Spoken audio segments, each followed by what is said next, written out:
Hello everyone, welcome to Arlene's Vlog. So my name is Arlene and this is my agency, Majesty sa Suba app. So for today, share ko sa inyo kung paano mag-withdraw dito sa Suba. So una, click lang natin yung diamond. And then kung nakikita nyo 109 lang dahil nung nagkaroon ng problema ay nalesan siya ng 1,000. So pag click natin withdraw, ganito yung lalabas. So, ilagay lang natin number 1, tapos itap natin yung withdraw amount para mag-reflect yung $10 na i-withdraw natin.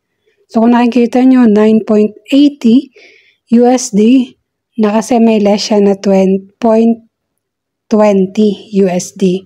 So, ayan, no, withdrawals already set.